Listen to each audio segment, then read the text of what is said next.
L'œil, c'est la vision. Il dit si votre vision, elle est bonne, tout votre corps sera éclairé. Le problème avec la vie de certaines personnes, c'est qu'il n'y a pas de vision. On n'en a pas. Vous n'en avez pas. Même quand tu veux te marier, au beau tabac, combien? Vous voulez avoir combien d'enfants? Ils vont étudier où? Il n'y en a pas. Donc, aux oba, la kaka, qui boudi, baloba. Donc, il n'y a rien dans la tête, il n'y a rien. Tu vas te marier, oui, mais vous aurez combien d'enfants? Vos enfants vont étudier où? Quel est l'avenir que vous allez donner à vos enfants? Il n'y en a pas. Ndebo se retrouve comme Nabana neuf. Et tous les enfants neufs ont les noms des gens riches de l'église. Oh papa Ramazani, oh papa Toto, maman Rebecca. Tout ça, c'est quand l'anniversaire, vous venez, maman Rebecca, l'anniversaire de ton homonyme. Ndoyi na yo, kene pas Ndoyi, kene pas Ndoyi. Ndoyi a pied 10, papa Ramazani. Où est votre dignité? Où est votre dignité humaine? Ça doit vous révolutionner. Vous devez avoir la vision. Vous devez savoir ce que vous voulez dans votre vie. Vous croyez que tous les noms ces gens donnent aux enfants, le nom des riches là parce qu'ils aiment les riches? Vous le croyez? Moi la botte, c'est comme tonton Félix.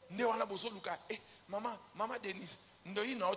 Tout ça, vous mettez les mensonges sur l'enfant, la vie de l'enfant, juste pour qu'on vous donne quelque chose. C'est honteux. J'ai dit quoi? C'est honteux. Mes enfants sont ma charge. Ça charge à mon touté. Je ne veux pas donner les noms à mon enfant pour attendre quelque chose chez quelqu'un. Malheureusement, c'est ça. Les gens pondent des enfants sans réfléchir. Les gens n'ont pas de vision.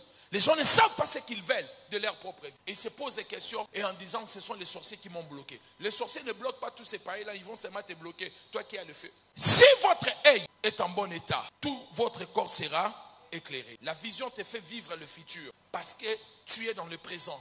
Pendant que tu es dans le présent, la vision te fait vivre déjà le futur. Tu vois déjà, tu dis voici ce que je vais devenir, voici ce que je vais faire. La famille que j'ai, c'est ce que je voulais avec Dieu. Je voulais une femme qui aime Dieu, une femme qui sert Dieu. Je voulais des enfants. Et à un moment, on discute ensemble.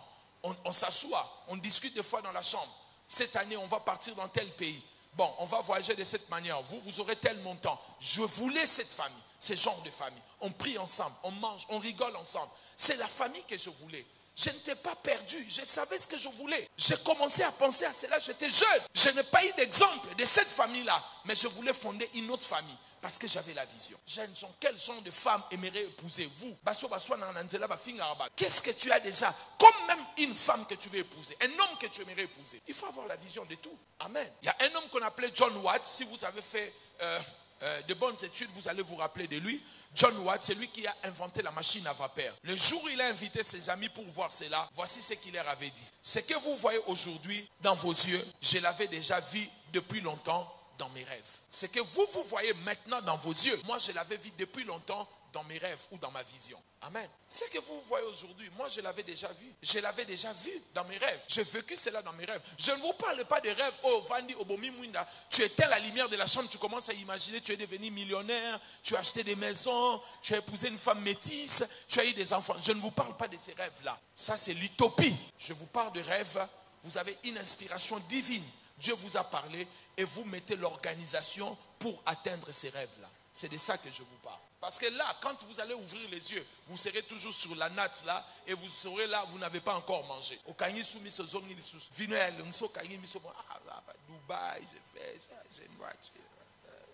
Ce que vous voyez aujourd'hui dans vos yeux, moi je l'avais vu depuis longtemps dans mes rêves ou dans ma vision. J'aime ça. Frères et sœurs, le seul moyen de connaître ce qui arrivera dans l'avenir, c'est à travers la vision. C'est ça. Le seul moyen où tu sauras ce qui va t'arriver dans l'avenir, c'est quand tu as la vision. Quand tu n'as pas la vision, parce que dans le présent, l'être humain est limité. Il ne peut pas connaître ce qui va lui arriver, à moins qu'il ait une vision, une inspiration divine. Il saura ce qu'il va devenir dans l'avenir. Qui m'a dit amen? Dieu aime que tu vois. Et c'est pour cela dans Genèse 15, verset 5, Dieu dit à Abraham, sors. Dieu fait sortir d'abord Abraham de la maison où il était parce que la maison le limitait. Ce que Dieu voulait montrer à Abraham, c'était au ciel. Il dit à Abraham, sors de ta maison. Quand Abraham est sorti, Dieu lui a dit, regarde, si tu peux compter le nombre d'étoiles, tel sera le nombre des enfants que je vais te donner.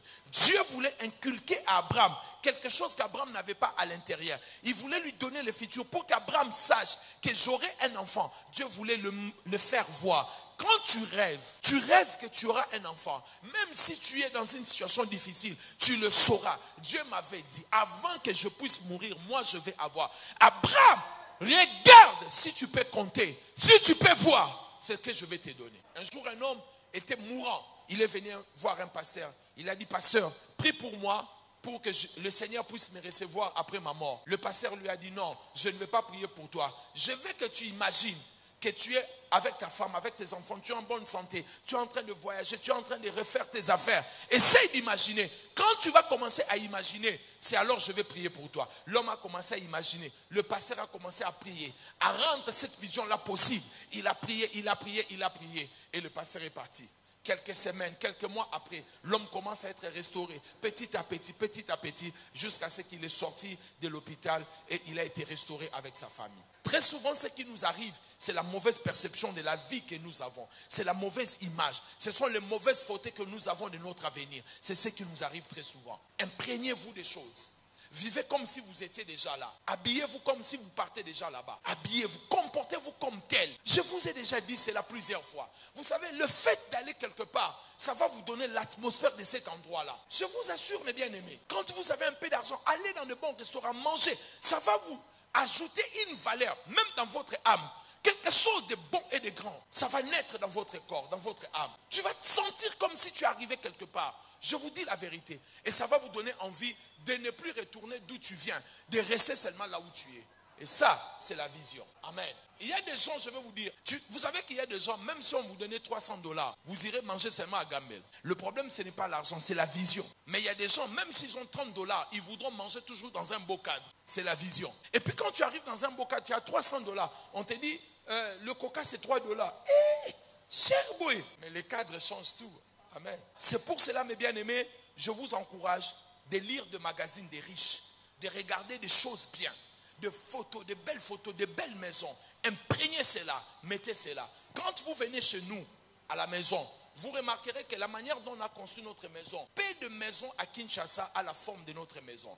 Il n'y a personne, quelle que soit la personne, qu'elle vienne des États-Unis, de la France, qu'elle soit riche ou pas, si quelqu'un entre chez nous, est toujours impressionné de l'architecture de notre maison. Il est toujours impressionné ou elle est toujours impressionnée. Vous savez où est-ce que je l'ai vu? Parce que je regardais. Je n'avais encore rien, mais je regardais. J'imprégnais cela. Le jour où j'aurai l'argent, on va construire une telle maison. Il faut déjà avoir la vision. N'attendez pas l'argent. Le jour où j'aurai l'argent, je vais maintenant chercher quel genre. Non! Mettez déjà des photos en vous. Imprégnez-vous de ces choses-là. Alléluia. Et dès que ces choses vont entrer, l'argent viendra. L'argent suit la vision, ce n'est pas la vision qui suit l'argent. Je répète, c'est l'argent qui suit quoi? La vision. Là où il y a la vision, il y aura quoi? La provision. La provision viendra. Ce n'est pas d'abord rechercher la provision et maintenant je commence à fabriquer la vision. Non, il faut déjà avoir la vision pour demander à Dieu la provision. Qui m'a dit amen?